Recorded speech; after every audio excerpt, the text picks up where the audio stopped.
Hello friends, welcome to online engineering.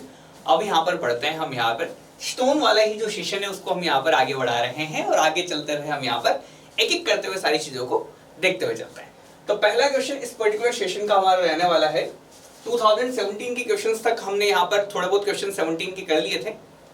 अब 17 के आगे के क्वेश्चन हम यहाँ पर इस पर्टिकुलर सेशन से शुरुआत करते हैं। ठीक है, पेन पेपर साथ में रख लें ताकि आप लोग यहाँ पर मेरे साथ साथ ही जवाब दे दें आप लोग, और आप लास्ट में जाते जाते आपको पता चल जाए कि मैं जितने क्वेश्चंस करा रहा हूँ उनमें से कितने आप लोगों के बिल्कुल सही निकल रहे हैं, कितने नहीं निकल रहे हैं, है ना। तो सेल्फ एनालिसिस हो जाता है बिल्कुल अच्छे से, सेल्फ रियलाइजेशन भी हो जाएगा आप लोगों को, है ना। तो इसीलिए सबसे बेस्ट रहता है। चलो अब टाइम नहीं गवाते हैं, आगे बढ़ते हैं, पहला क्वेश्चन देखते हैं। क्वेश्चन कह रहा है आपसे कि क्वार्टिजाइट जो है वो आपकी किस तरह की रोक है। देखो ऐसा तो है नहीं कि किसी तरह का क्लासिफिकेशन मैंने आपको नहीं बताया हो, है ना। इस तरह का क्लासिफिकेशन मैंने आपको बता दिया ऑलरेडी प्रीवियस सेशन में। हमने दो तरह के क्लासिफिकेशन बेसिकली देख लिए हैं। पहला क्लासिफिकेशन मैंने आप लोगों को बताया वो था आप लोगों का यहाँ पर कैसे मिनरल्स प्रेजेंट है उनके बेसिस पे, केमिकल कंपोजिशन के बेसिस पे। सेकंड क्लासिफिकेशन हमने यहाँ पर लास्ट सेशन में बात की थी, वो बात थी हमारे पास किसके बारे में कि फॉर्मेशन कैसे हुआ है उसके बेसिस पे, ठीक है, जियोलॉजिकल फॉर्मेशन के बेसिस पे। अब यहाँ पर थर्ड तरह का क्लासिफिकेशन हमारे यहाँ पास एक और आता है, वो आता है किस तरह का उसका प्लेन है, बेडिंग प्लेन किस तरह का है, उस हिसाब से हम लोग यहाँ पर उसको देखते हैं। ठीक है, वो फिलहाल उसका क्वेश्चन आया नहीं है तो वो वाला क्लासिफिकेशन मैंने अभी आपको बताया नहीं है ना, लेकिन ये वाला क्लासिफिकेशन मैंने आपको बताया हुआ है। जैसे वो क्वेश्चन आएगा उस क्वेश्चन के साथ ही मैं उसका एक्सप्लेनेशन आपको यहाँ पर दे दूंगा। तो बढ़ते हैं, सबसे पहले क्वार्टिजाइट जो है किस तरह का आप लोगों का क्लासिफिकेशन किस तरह से होगा ये देख लेते हैं। तो जो क्वार्टिजाइट है वो किस तरह की रोक है ये हम यहाँ पर ऑलरेडी बात कर चुके हैं। ये जो है आप लोगों को यहाँ पर सैंडस्टोन जो है वो आप लोगों का कन्वर्ट हो जाता है किसके अंदर, क्वार्टिजाइट के अंदर। आप लोगों को बताया भाई बिल्कुल। तो सैंडस्टोन क्वार्टिजाइट में चेंज होता है with respect to heat and pressure. जब इसको क्या दिया जाए, एक्सट्रीम हीट और एक्सट्रीम प्रेशर मिल जाए, ठीक है, और थोड़ा सा टाइम भी लेगा ये, है ना, इस चीज के अंदर। तो किस तरह की रोक हो जाएगी आपकी, अगर मैं बात करूं तो आपकी ये क्वार्टिजाइट जो है आप लोगों की मेटामॉर्फिक टाइप की रोक है, अगर जियोलॉजिकल क्लासिफिकेशन देखो तो, है ना। लेकिन यहाँ पर जो क्लासिफिकेशन आपसे पूछा है ये केमिकल क्लासिफिकेशन पूछा है ना। अब हमारे पास हमें पता है कि जो सैंडस्टोन है हमारा, इसका जो केमिकल कंपोजिशन है वो सिलिका वाला है, सिलिशियस वाला है ना, इसमें सिलिका प्रीडोमिनेट करता है। तो ये आपका सिलिशियस हो गया। अब देखो मामला तो ये कि सैंडस्टोन ही कन्वर्ट होता है आपका क्वार्टिजाइट के अंदर, तो अंदर के मिनरल्स तो सेम ही रहेंगे, है ना। तो यहाँ पर सिलिका है तो ये भी कैसा होगा, सिलिशियस होगा। तो ये वाला कौन सा क्लासिफिकेशन हो गया, सिलिशियस क्लासिफिकेशन हो गया, है ना। सिलिशियस टाइप की रोक है आप लोगों की। Second question, which of the following is the reason for the decrease in the use of stones as building material? Building material के रूप में आप लोग आजकल स्टोन को यूज क्यों नहीं कर रहे हैं। आप लोग ब्रिक को यूज करते हैं बहुत हेवी तरीके से, आप लोग कंक्रीट को यूज करते हैं बहुत अच्छे तरीके से, लेकिन स्टोन को आजकल हम यहाँ पर यूज नहीं करते हैं। रीजन क्या है इसका, पहला कि हमें यहाँ पर स्टील और आरसीसी मिल गया है जो कि आप लोगों का लेस बल्की है और मोर ड्यूरेबल है ना, पहला ऑप्शन। सेकंड कह रहा है कि जो स्ट्रेंथ है स्टोन की उसको आप रैशनली एनालाइज नहीं कर सकते। तीसरा कह रहा है आप लोगों से ऑप्शन कि स्टोन जो है वो उतने कन्वीनियंटली अवेलेबल नहीं होते प्लेन एरियाज के अंदर, ठीक है। तो आप लोगों को बताना है कि इन तीनों में से कौन सा ऑप्शन सही निकलेगा, या सारे ऑप्शन सही है। देखो सबसे पहला ऑप्शन कि स्टील और आरसीसी जो है लेस बल्कि और मोर ड्यूरेबल होते हैं, ये वाला मामला हम लोग यहाँ पर कहीं तरह से कहें तो गलत है एक तरह से। आप लोगों ने जो एंशिएंट स्ट्रक्चर्स देखे होंगे, जो कि आप लोगों ने देख लिए होंगे ना कि बहुत सारे स्ट्रक्चर्स आप लोगों को इंडिया में देखने को मिलेंगे जो कि आज से 600 700 800 साल पुराने भी है ना। ऐसे स्ट्रक्चर्स हमारे पास किससे बने हुए हैं, स्टोन से बने हुए हैं। उस टाइम पे कंक्रीट तो नहीं हुआ करता था, बिल्कुल नहीं हुआ करता था। तो हम यहाँ पर ये नहीं कह सकते कि स्टील और आरसीसी जो है ज्यादा ड्यूरेबल है ना। तो ये वाली बात तो हमारी क्या हो जाती है, पर्टिकुलरली गलत हो जाती है ना, क्योंकि हमारे पास ऑलरेडी हमने यहाँ पर क्या किया है, ऑलरेडी डेवलप किए हुए है ना। हमारी जो एंशिएंट इंजीनियरिंग थी वो बहुत ही ज्यादा फार मोर डेवलप थी, ठीक है। तो हम यहाँ पर कह सकते हैं कि पहला ऑप्शन तो बिल्कुल गलत है, तो ऑल ऑप्शन करेक्ट वाला तो ये तो नहीं बनेगा, है ना। ये वाला भी नहीं बनेगा।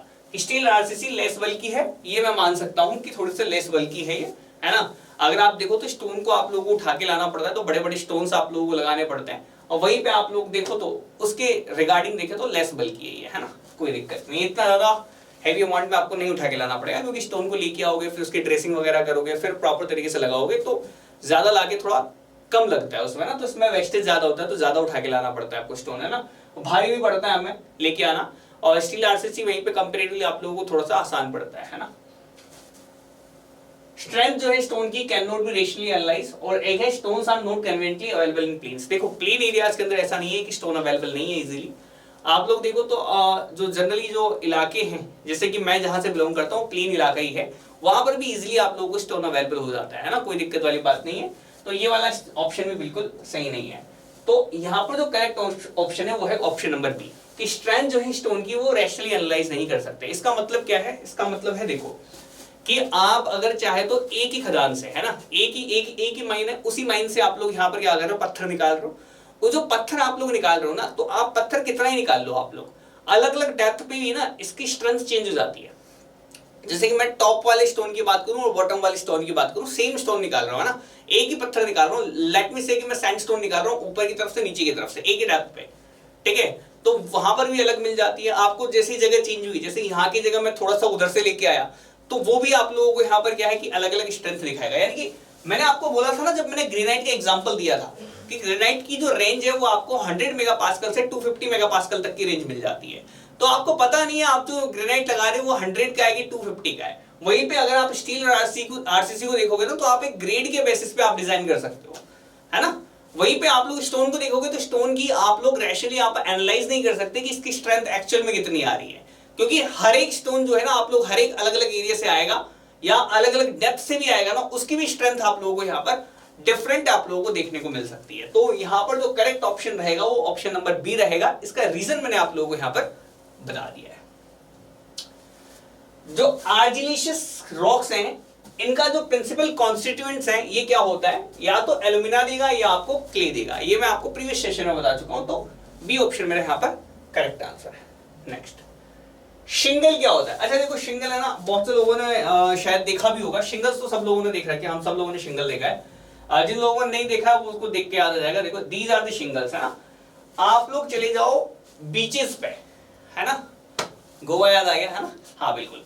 तो आप लोग यहाँ पर देखो बीचेस पे चले जाओ, तो बीचेस के यहाँ पर आपको जो पत्थर देखने को मिलते हैं इस तरह के, जो कि आप लोगों को एक तरह से देखा स्मूथ टेक्सचर जिसका रहता है, ये आप लोगों के जो स्टोन्स होते हैं, इन स्टोन्स को आप लोग शिंगल बोलते हैं। क्या बोलते हैं? ये स्टोन्स है आप लोग किस तरह के स्मूथ टेक्सचर जो रखते हैं, बीचेस पे आप लोगों को जनरली देखने को मिलेंगे, इनको आप शिंगल्स बोलते हैं, है ना। These are the shingles. अब शिंगल्स जो है किस तरह का होगा? वाटर बाउंड पेबल है, डिसइंटीग्रेटेड लेटराइट है, क्रस्ट ग्रेनाइट है, या फिर इनमें से कोई भी नहीं है? आप लोगों को इसका जवाब देना है, बताओ जरा। तो देखो, पानी के आसपास मिलता है और ये आप लोगों को एक तरह से वाटर बाउंड पेबल्स रहते हैं। क्या रहता है? वाटर बाउंड पेबल्स रहता है। मैंने आपको बता दिया, ये आपको शी शोर के आसपास देखने को मिलेंगे, इसीलिए इसको वाटर बाउंड पेबल्स आप लोग यहाँ पर इसको बोल देंगे। ये डिसइंटीग्रेटेड लेटराइट नहीं है, ये क्रस्ट ग्रेनाइट नहीं है, ये हमने यहाँ पर क्या है कि एक तरह से आप लोग देखो तो बहते बहते आ गए हैं, ये ना नदी के अंदर से आप लोग देखो तो इरोजन होते होते इरोड हो के ये क्या करके इस फॉर्मेशन में आ गए हैं, ये, है ना, ठीक है। ज्यादा बारीक हो जाएंगे तो सैंड भी आप लोगों को देखने को मिल जाती है रिवर के किनारे। सेम तरह का एग्जांपल आप लोग इसको समझ सकते हैं। तो these are the water bound pebbles, है ना, पानी के आसपास आप लोगों को यहाँ पर जनरली देखने को मिलता है। सोलिडिफिकेशन आप लोगों को करना है मोल्टन मैग्मा का जब ये सरफेस ऑफ अर्थ पे पहुंच जाए, सरफेस ऑफ अर्थ पे पहुंच जाए, है ना। मैंने आप लोगों को यहाँ पर बोला हुआ है, दो तीन चीजें बोली हुई है कि देखो, एक ये आप लोगों की ग्राउंड लेवल है ना, लेट मी से this is the ground level. अगर यदि यहां से नीचे से मोल्टन मैग्मा आया और एक कंसीडरेबल डेप्थ पे जमा हो गया, तो इसको मैं यहाँ पर क्या बोल देता हूं, इसको मैं यहाँ पर बोल देता हूं प्लूटोनिक इग्नियस रॉक्स, है ना, ठीक है। अगर यदि यहां से मेरा मैग्मा आया और मैग्मा जो है मेरा एक कंसीडरेबल डेप्थ से थोड़ी सी कम पे आ रही, कंसीडरेबल डेप्थ तो ये है और ये आपकी शेलो डेप्थ है, ये बिल्कुल जमीन के ऊपर थोड़ा बहुत ज्यादा अंदर खुदाई नहीं करनी, यहां पर मिल जा रहा है, तो इसको मैं यहां पर बोल दे रहा था हाइपरबासल, इसको मैं बोल दे रहा था हाइपरबासल। और अगर यदि यहां पर ग्राउंड से ऊपर निकल आए तो ये जैसा आपने देखा होगा ना, ज्वालामुखी फूटते हैं, तो उसी को वॉल्केनो बोलते हैं। ये वो वॉल्केनिक इरप्शन से बनते हैं, इसलिए इसको वॉल्केनिक रॉक आप लोग यहाँ पर बोल देते हैं ना। तो अगर यदि यहाँ पर ऑप्शन में आपको वॉल्केनिक रॉक दिख रखी है तो बिल्कुल एग्जैक्टली सही आंसर है, सरफेस ऑफ द अर्थ पे पहुंच जाए, है ना। तो देखो यहाँ पर मैंने बोला था ग्रेनाइट जो है आपका प्लूटोनिक वाले का एग्जांपल है, प्लूटोनिक इग्नियस रॉक्स का एग्जांपल है। मेटामॉर्फिक रॉक्स अलग होती है, सेडिमेंट्री आपकी बिल्कुल अलग तरीके से आप लोगों की यहाँ पर है। बासाल्ट और जो रॉक है ना, ट्रैप और बासाल्ट वाला, ये मैंने आप लोगों को बोला था कि ये वॉल्केनो वाला है, या वॉल्केनो आप लोगों को नजर आएगा, या फिर आप लोगों को एक वर्ड और नजर आ सकता है जिसका नाम है एक्सट्रूसिव। एक्सट्रूसिव या तो इसको वोल्केनो इग्नियस रॉक्स बोलेंगे या फिर आप लोग इसको एक्सट्रूसिव इग्नियस रॉक बोलेंगे, है ना। तो ये आप लोगों को नाम याद रखना है ना। तो बासाल्ट ये वाला जो ऑप्शन है ये बिल्कुल करेक्ट बन जाता है ना, बासाल्ट वाला, ट्रैप एंड बासाल्ट, है ना। ठीक है, सेडिमेंट्री रॉक्स क्या होती है? सेडिमेंट्री रॉक्स अलग तरह की होती है। ये आप लोगों को जो प्री एग्जिस्टिंग रॉक्स होती है उनके ऊपर वेदरिंग एक्शंस होते हैं, वहां से आपको जो बनेगी उनके कंसोलिडेशन है वो आप लोगों को यहाँ पर बनेगा सेडिमेंट्री रॉक। और ये जो इग्नियस और सेडिमेंट्री रॉक है इन दोनों की बहुत ज्यादा एक्सट्रीम हीट और प्रेशर अगर आप लोगों को यहाँ पर दिया जाए तो ओवर ए जियोलॉजिकल टाइम पीरियड आप लोगों को यहाँ पर एक नई तरह की रॉक देखने को मिलेगी, उसको आप लोग यहाँ पर मेटामॉर्फिक रॉक आप लोग यहाँ पर बोल देते हैं। ठीक है, तो ये मैंने यहाँ पर देख लिया, सी ऑप्शन इसका पर्टिकुलर क्वेश्चन का करेक्ट आंसर रहेगा। Which of the following is the main composition of granite? देखो ग्रेनाइट जो है ना, ग्रेनाइट के अंदर मेनली 3 कंपोनेंट रहते हैं, मेनली तो 2 ही रहते हैं, माइका भी बहुत कम मिलता है ना, माइका बहुत कम मिलता है ना। मेनली कंपोनेंट रहता है, एक रहता है क्वार्ट्ज, एक रहता है फेल्सपार, एक रहता है आप लोगों को माइका। ये तीनों के तीनों ना इग्नियस रॉक्स के कंपाउंड है। देखो आप लोग अगर यदि यहाँ पर इसके अलावा भी बहुत सारी चीजें आपको देखने को मिलेगी, है ना, जैसे कि आप लोगों को एक नाम याद रखना है जिप्सम का, है ना, जिप्सम। जिप्सम जो है, जिप्सम ना एक इंपॉर्टेंट नोट याद रखना है इसको ना, जिप्सम जो है आपका रॉक भी है और मिनरल भी है, रॉक भी और मिनरल भी। कभी पूछे रॉक और मिनरल दोनों दिखाए, ये आपका जिप्सम है। जबकि ग्रेनाइट के अंदर जो मिनरल भरे रहते हैं वो मिनरल है, देखो क्वार्ट्ज मिनरल है, फेल्सपार मिनरल है और माइका मिनरल है, 3 मिनरल से मिलकर आपका ग्रेनाइट बना हुआ है। ठीक है, अब यहाँ पर आप लोगों को यहाँ पर ध्यान रखना है, देखो ये मिनरल्स का कॉम्पोजिशन है, आपको याद रखना पड़ेगा, है ना। ठीक है, तो इस तरह से आप लोगों को यहाँ पर थोड़े से मिनरल्स है, इसमें सिर्फ और सिर्फ ग्रेनाइट के बारे में ही सबसे ज्यादा बार पूछा गया है ना। इसके अलावा आपको दूसरा कोई आप लोगों को नहीं पूछेगा, मुश्किल से आप 2-3 की और कॉम्पोजिशन आप चाहो तो याद कर सकते हैं, बट ग्रेनाइट ही यहाँ पर इंपॉर्टेंट है, ग्रेनाइट के अलावा कभी नहीं पूछता है ना किसी और के बारे में। मार्बल किसका एग्जांपल है? देखो यहाँ पर देखो एक ऑप्शन दिख रहा होगा आपको एक्विस रॉक का। एक्विस रॉक जो है कुछ नहीं होती, आप लोग सेडिमेंट्री रॉक को ही एक्विस रॉक बोलते हैं, सेडिमेंट्री रॉक को ही एक्विस रॉक बोलते हैं, कोई अलग से नहीं आ गई है ना। आप लोग बोले सर ने एक्विस रॉक तो पढ़ाई नहीं है, तो एक्विस रॉक्स जो है आप लोग यहाँ पर सेडिमेंट्री रॉक्स को ही बोलते हैं, है ना। मार्बल जो है लाइमस्टोन, आप लोगों को पता है कि जो लाइमस्टोन था एक टाइम बाद हीट और प्रेशर की वजह से चेंज हो जाएगा मार्बल के अंदर। दैट मींस यहाँ पर जो है लाइमस्टोन तो आप लोगों का सेडिमेंट्री रॉक है और ये जो मार्बल जो है ये आप लोगों की यहाँ पर मेटामॉर्फिक रॉक है। तो मेटामॉर्फिक रॉक यानी कि बी ऑप्शन मेरा यहाँ पर करेक्ट आंसर बन जाएगा। On which of the following factors crushing strength जो है स्टोन की डिपेंड नहीं करती है? देखो आप लोगों की क्रशिंग स्ट्रेंथ ऑफ स्टोन, है ना। देखो अब स्टोन के बारे में बात कर रहे हैं ना। सबसे पहली चीज कि स्टोन जो बना रहता है, स्टोन के ऊपर पहले चीज दे रहा है टेक्सचर, दूसरा कह रहा है वर्केबिलिटी, तीसरा कह रहा है स्पेसिफिक ग्रेविटी, है ना। बस 3 चीजें। देखो स्पेसिफिक ग्रेविटी तो क्या होती है? स्पेसिफिक ग्रेविटी तो एक तरह से डेंसिटी को मेजरमेंट करने का तरीका है, कितना डेंस मेरा स्ट्रक्चर है ये कौन बताता है? स्पेसिफिक ग्रेविटी बताता है ना। देखो स्पेसिफिक ग्रेविटी कैसे निकालते हैं बताओ? Density of stone to the density of water. तो एक तरह से ये डेंसिटी का ही बता रहा है कि सर कौन कितना डेंस है, ये दिखाता है आपको स्पेसिफिक ग्रेविटी, जो कि लगभग रहती है सभी स्टोन की 2.4 से लेके 3 की रेंज के अंदर, है ना। 2.4 से 2.8 के बीच में मैक्सिमम लाई करते हैं, लेकिन हम लोग यहां तक की मान लेता हूं, है ना, कि स्पेसिफिक ग्रेविटी जो है वो एक तरह से डेंसिटी दिखाने का तरीका है। तो आप लोग यहां पर देखें तो क्रशिंग स्ट्रेंथ जो है डेंसिटी पर पर्टिकुलरली डिपेंड करेगी। देखो एक ऐसा है एक प्रॉपर डेंस अगर आप स्टोन देखें और एक बिल्कुल हल्का फुल्का स्टोन देखें, तो हल्के फुल्के स्टोन के आप लोगों को पता है उसमें पोरोसिटी ज्यादा होगी, तो आपको ऑब्वियस पता है कि वहां पर जो है लोड जो है प्रॉपर तरीके से ट्रांसफर नहीं होगा और वो टूट जाएगा, डिमोलिश हो जाएगा जल्दी, है ना। जबकि यहाँ पर देखो जितना ज्यादा डेंस मामला है उतना ज्यादा अच्छा है। तो डेंसिटी जो है आप लोगों को एक तरह से आपको बताती है ना। तो स्पेसिफिक ग्रेविटी डेंसिटी शो करती है और डेंसिटी से आप लोग यहाँ पर देखो तो डायरेक्टली आप क्रशिंग स्ट्रेंथ का अंदाजा लगा सकते हैं। जो जितना डेंस है वो उतना ज्यादा ड्यूरेबल भी होगा, उतना ज्यादा क्रशिंग स्ट्रेंथ भी झेल लेगा, है ना। सेम टाइप का स्टोन की बात कर रहा हूं मैं, है ना। सेकंड बात कह रहा है आप लोगों को वर्केबिलिटी की, और थर्ड बात कह रहा है ये टेक्सचर की। अच्छा देखो टेक्सचर, देखो टेक्सचर का मतलब होता है कि देखो टेक्सचर आप लोगों का रफ है, स्मूथ है, किस तरह का टेक्सचर है ना। पत्थर को आप लोग देखोगे ना तो पत्थर का टेक्सचर कैसा है। अब देखो आप सीटीएम मशीन में जब डालते हो ना, सीटीएम मशीन में है क्रश, ये जो आप लोग कंप्रेसिव स्ट्रेंथ की जो टेस्टिंग मशीन है ना, कंप्रेसिव टेस्टिंग मशीन को जो आप लोग कहते हो, जिसको ये यूनिवर्सल टेस्टिंग मशीन वो सभी कर देती है आप लोगों को, जो यूटीएम मशीन कह दो, सीटीएम मशीन कह दो, उस मशीन के अंदर हम क्या करते हैं, जनरली टेस्ट करते हैं सभी का, है ना, कि मान लो जैसे मेरे को किसी के ऊपर लोड लगाना है तो सीटी मशीन के अंदर सैंपल रखा, उसके ऊपर लोड लगाऊंगा, है ना। तो जब मैं आप लोगों को यहाँ पर देखोगे, एक तो रफ है, एक स्मूथ है ना। जब आप रफ टेक्सचर रखोगे और जो स्मूथ टेक्सचर रखोगे तो यहाँ पर ना फ्रिक्शन लगता है, यहाँ पर ना फ्रिक्शन लगता है इन दोनों के बीच में, इसके बीच में, इसके बीच में, है ना। वो फ्रिक्शन भी डिपेंड करता है कि उस फ्रिक्शन की वजह से आप लोगों को कितने अच्छे तरीके से उस लोड का प्रॉपर तरीके से ट्रांसफर हो पा रहा है, उस पर डिपेंड करता है, फ्रिक्शन के ऊपर, है ना। इसीलिए आप लोगों का सरफेस टेक्सचर बहुत इंपॉर्टेंट रोल प्ले कर देता है। ये भी आप लोगों का कंप्रेसिव स्ट्रेंथ को थोड़ा बहुत कम ज्यादा कर देता है ना। तो ये भी आप लोगों का बिल्कुल क्या करता है, ये आप लोगों का डिपेंड करा देता है क्रशिंग स्ट्रेंथ को इसके ऊपर। अब बचा आपका वर्केबिलिटी। देखो वर्केबिलिटी आपको पता है, वर्केबिलिटी क्या होता है, कितने आसानी से काम कर सकते हो। हमारे पास जब मैं वर्केबिलिटी की बात करता हूं कंक्रीट के अंदर, तो कंक्रीट की वर्केबिलिटी को क्यों डिफाइन कर पाता हूं मैं, क्योंकि कंक्रीट प्लास्टिक नेचर का रहता है, जब गीला रहता है, फ्रेश रहता है, ठीक है, तो उसको आप लोग क्या कर सकते हैं, एक तरह से काम कर सकते हैं। अब ये तो मेरा प्लास्टिक है नहीं, प्लास्टिक है नहीं, ऐसा थोड़ी उसको प्लास्टिक वाला मामला है। कंक्रीट जब कंक्रीट बनाया ऐसे लगा के, ऐसे लगा दिया, ऐसे प्रॉपर कर दिया, नहीं है, प्लास्टिक नहीं है। तो यहां पर इसकी वर्केबिलिटी से कोई लेना देना नहीं है हमारा स्टोन का। स्टोन की वर्केबिलिटी से हमें कोई लेना देना नहीं है, स्टोन की वर्केबिलिटी से हमें कुछ नहीं बताती, है ना। तो यहां पर आपको देखना है कि कंक्रीट होता तो वर्केबिलिटी बिल्कुल स्ट्रेंथ को अफेक्ट करती, लेकिन यहां पर हमारा स्टोन जो है वो बिल्कुल भी प्लास्टिक नहीं है, वो प्रॉपर सॉलिड आप लोगों को यहाँ पर स्ट्रक्चर देता है, प्रॉपर रिजिड स्ट्रक्चर देता है। दैट मींस वर्केबिलिटी जो है यहाँ पर करेक्ट आंसर बैठ जाएगा, है ना। तो यहाँ पर जो ऑप्शन रहेगा वो ऑप्शन नंबर बी आप लोगों का करेक्ट आंसर रहेगा, है ना। Which of the following could be specific derivative of stone, अगर आपको बिल्डिंग मटेरियल के अंदर काम में लेना है तो मैंने आपको बोला कि आप लोग काम में लेंगे 2.4 से लेके 3 वाले स्टोन्स। इसके बीच के अंदर की रेंज में कौन सा आ रहा है, तो इसके बीच में रेंज में यही आ रहा है आप लोग का 2.7 वाला, है ना। तो यही आपका अच्छा बिल्डिंग स्टोन है।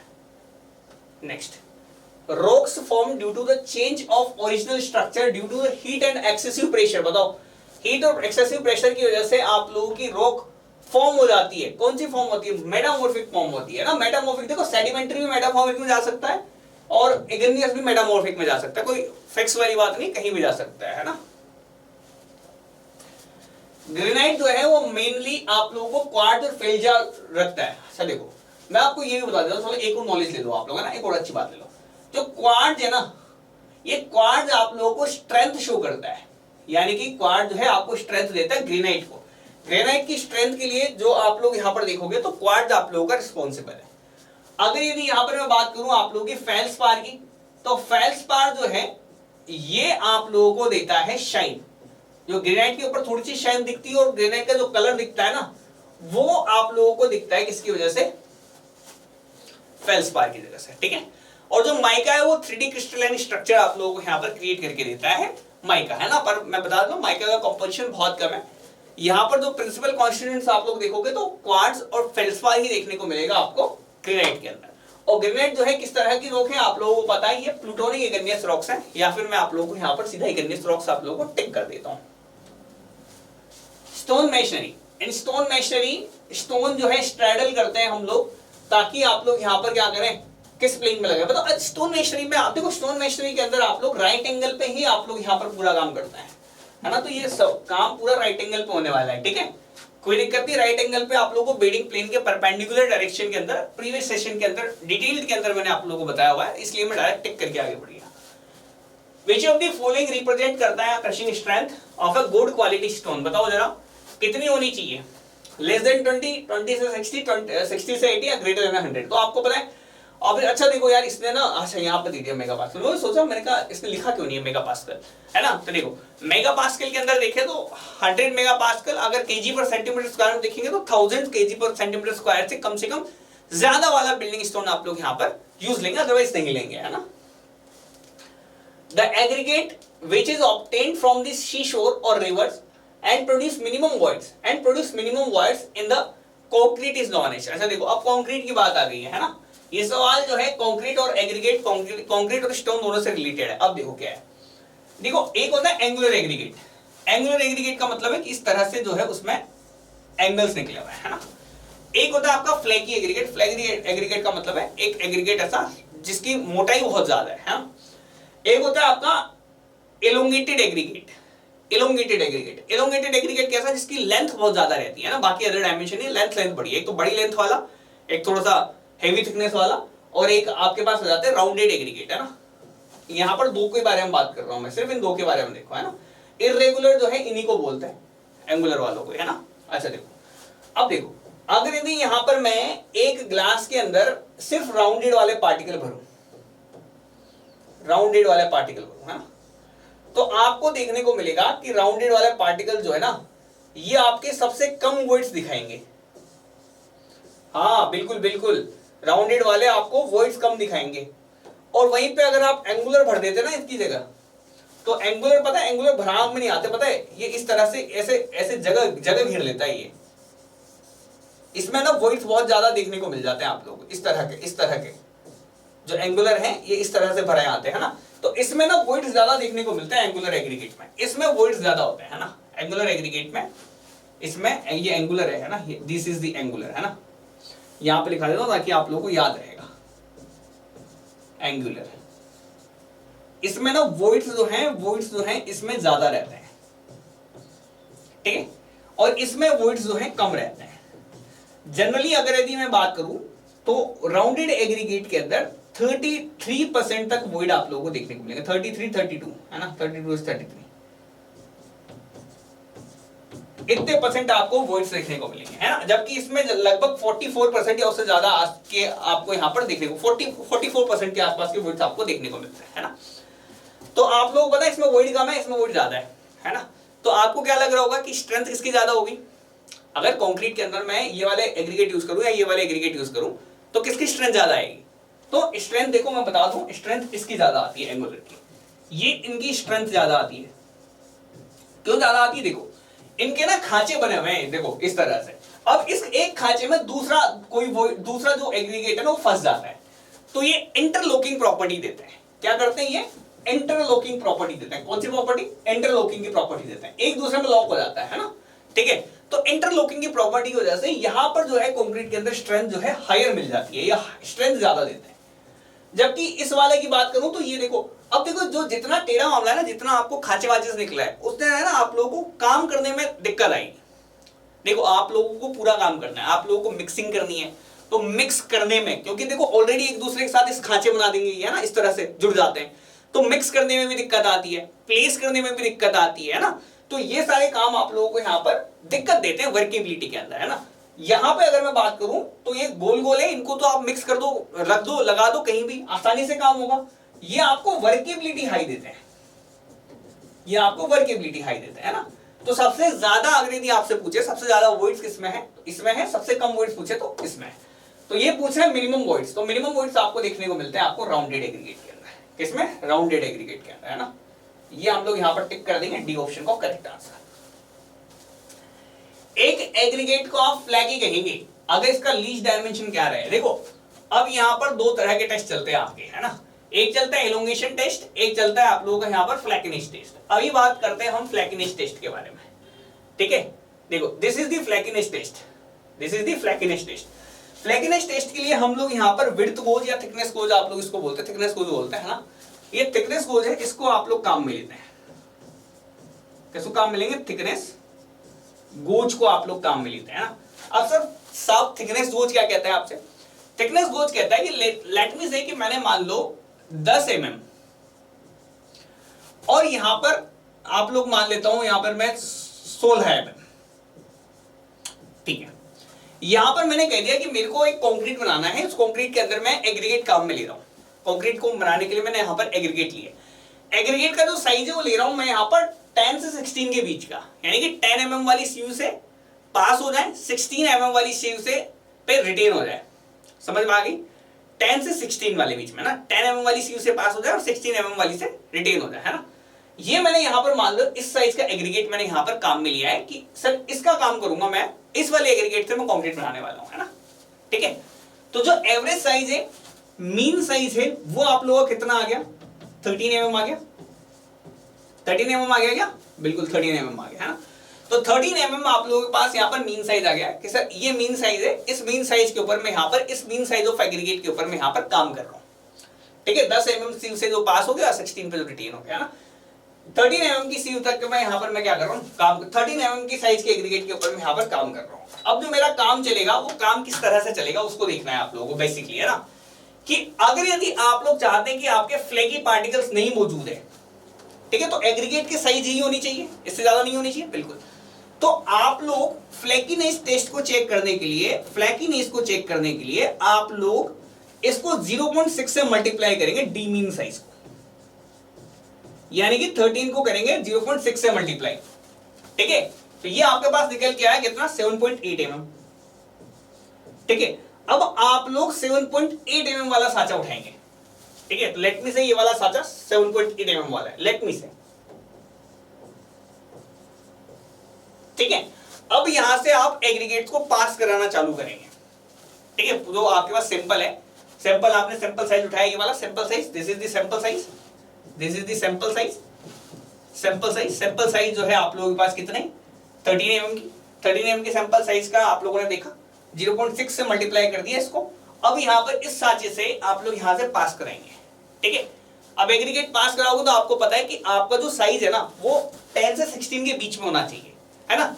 तो 7.8 mm वाले सीयू से जो पास कर जाए पर्टिकुलर मामला, यानी कि उससे छोटा है ना।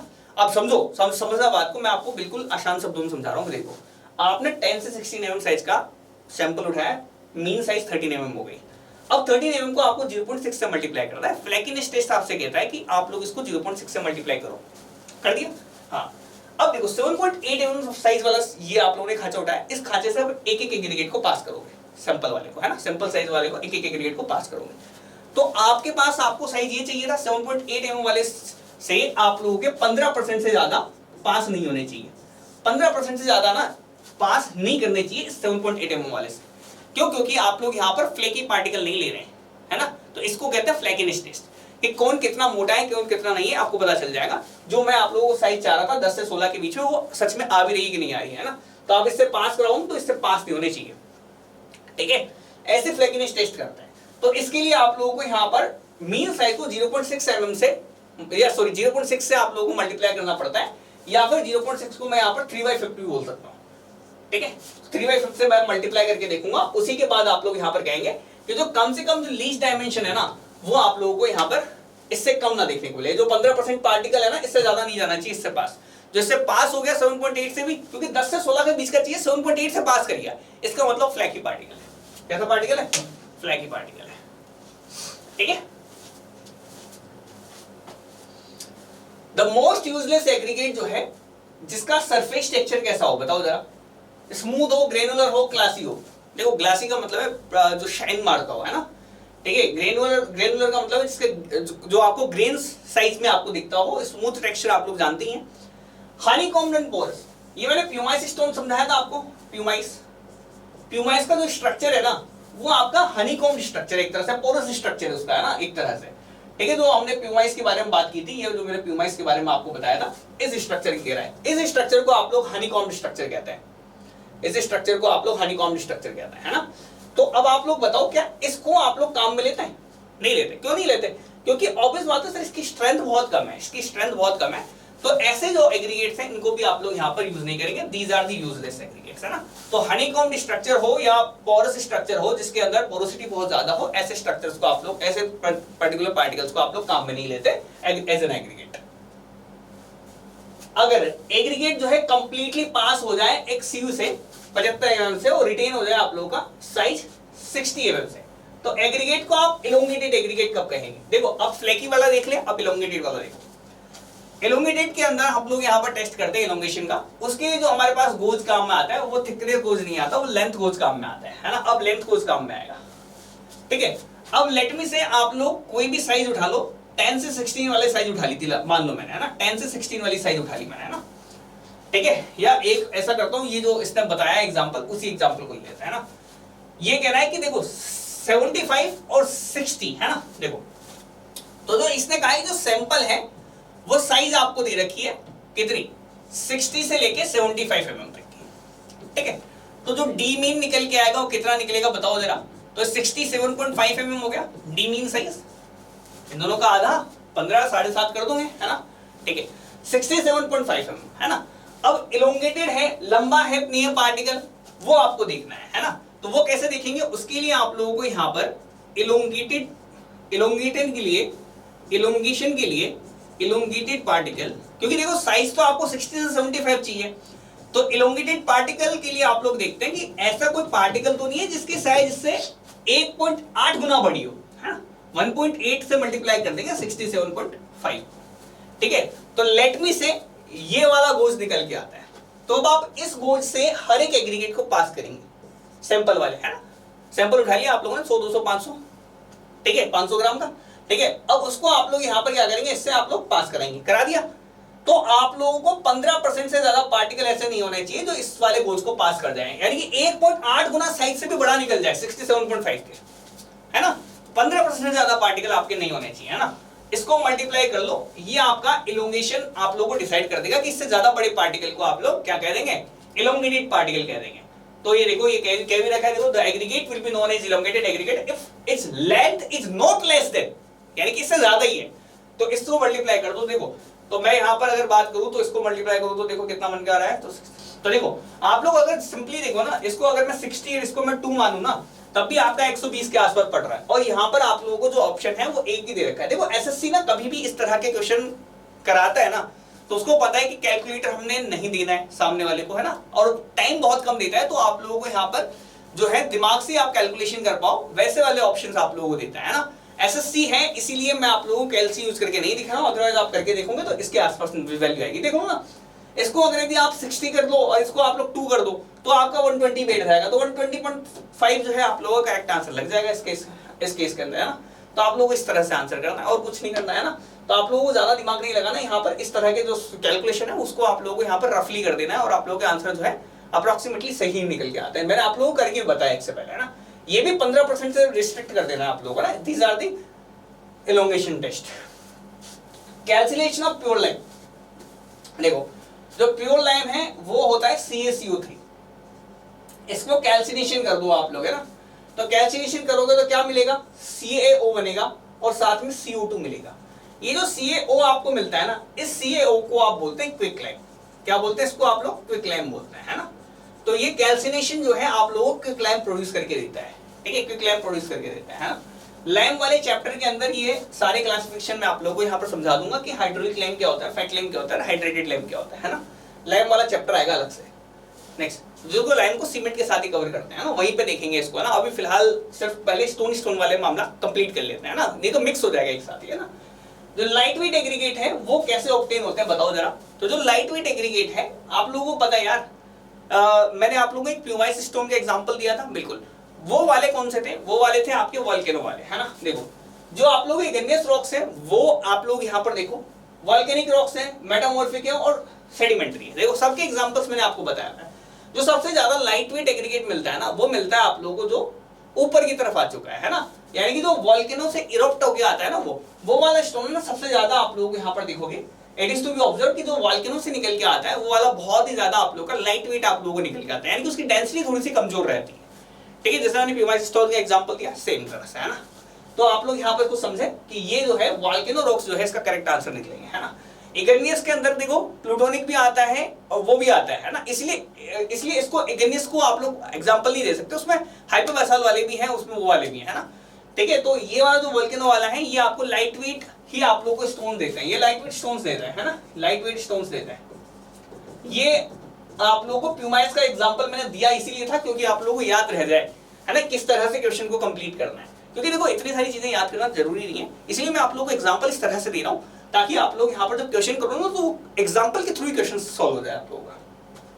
नेक्स्ट बल्क डेंसिटी जो है किस पे डिपेंड करेगी, बताओ डेंसिटी किस पे डिपेंड करेगी। देखो स्टोन की कोई भी डेंसिटी देखो आप लोग स्टोन की, अभी वो यहाँ पर ना एग्रीगेट्स के बारे में बात कर रहे हैं, यानी कि एग्रीगेट्स का एक झुंड की बात कर रहे हैं। पूरा का पूरा आप लोगों ने कह दिया एक बक्सा भर दिया आप लोगों ने यहाँ पर एग्रीगेट से, अब उसकी बल्क डेंसिटी किस पे डिपेंड करेगी बताओ। तो ये डिपेंड करेगी आपको, ऑब्वियस बात है, कितनी ग्रेडिंग करिए इस पे डिपेंड करती है। बिल्कुल देखो अगर आप लोगों ने इस तरह के साइज लिए कि जैसे मान लो बड़े वाले साइज के स्टोन्स भी है, छोटे वाले साइज के स्टोन्स भी है, उससे छोटी वाली साइज के स्टोन्स भी है, तो पहले बड़े वाले साइज के स्टोन्स, उनके बीच में आप लोगों के छोटे साइज वाले स्टोन चले जाएंगे, छोटे वाले साइज के बीच में जो वॉइड्स रहेगा उसमें और छोटे वाले स्टोन चले जाएंगे, तो प्रॉपर तरीके से डेंस मामला बन जाएगा, है ना। तो ग्रेडिंग अफेक्ट करती है आपने किस तरह से ग्रेडिंग की है। शेप, देखो शेप आप लोगों को बताया मैंने, राउंडेड हेड के एग्रीगेट अलग तरह से बताते हैं, एंगुलर तरह के अलग तरह से बताते हैं, इन दोनों में वर्ड्स का बिल्कुल बताता है ना, तो शेप बिल्कुल करता है। कॉम्पैक्शन तो बताने की जरूरत ही नहीं पड़नी चाहिए, एक तो आप लोगों ने प्रॉपर कॉम्पैक्ट कर रखा है किसी चीज को, कॉम्पैक्शन का मतलब है वर्ड्स को बाहर निकालना, तो आप लोगों ने पहले बनाया फिर उसमें से वर्ड्स बाहर निकाल दिए, तो वर्ड्स बाहर निकाल दिए तो प्रॉपर तरीके से पैक हो गया ना, वो तो पैक हो गया तो ज्यादा डेंस हो गया, तो ये तीनों ही ऑप्शन मेरे यहाँ पर करेक्ट आंसर है। नेक्स्ट, फ्लैकीनेस इंडेक्स के लिए आप लोग कितना करते हैं, 3/5 ऑफ द मीन लेंथ है ना, मीन डायमेंशंस, ठीक है, ये हम लोग यहाँ पर करते हैं, ठीक है। तो ये हम लोगों ने एसएससी जेईई 2018 के क्वेश्चन हम लोगों ने यहाँ पर कर दिए हैं। देखो मैंने आप लोगों को बताया, मैं जो मैं आप लोगों को एग्जांपल्स देके बता रहा हूँ, they are sufficient for SSC, है ना, तो एसएससी में आपको कहीं कोई दिक्कत नहीं आएगी, आगे आने वाले सवालों में भी दिक्कत नहीं आएगी, अब तक जो कर लिया उनमें तो नहीं आई है ना, बाकी आप आगे करोगे उसमें भी मोस्ट हेल्पफुल रहने वाले हैं आप लोगों को, ठीक है। चलो, एसएससी रिपीट भी करता है सवाल आप लोगों के, ऐसी बात नहीं है, लेकिन उतना ज्यादा रिपीट नहीं करता जितना आप लोग सोचते हैं ना, तो आप लोग देखोगे हर एक साल ना, तो हर साल अगर यदि आप लोग यहाँ पर चेक करेंगे तो आपको 10 से 15 क्वेश्चन आप लोगों को यहाँ पर देखने को मिलेंगे, यानी कि जो टोटल क्वेश्चंस है ना आप लोग यहाँ पर देखो तो उसमें से 10 क्वेश्चंस आप लोगों को रिपीटेड मिलते हैं कम से कम एटलीस्ट, बीएमसी में तो होता ही होता है क्योंकि, है ना। चलो मिलते हैं बाकी नेक्स्ट सेशन में, आई होप आप लोगों ने ये वाला सेशन में एंजॉय किया होगा, तब तक के लिए bye, thanks for watching. Stone के 18 से बाद वाले क्वेश्चन नेक्स्ट सेशन में करते हैं।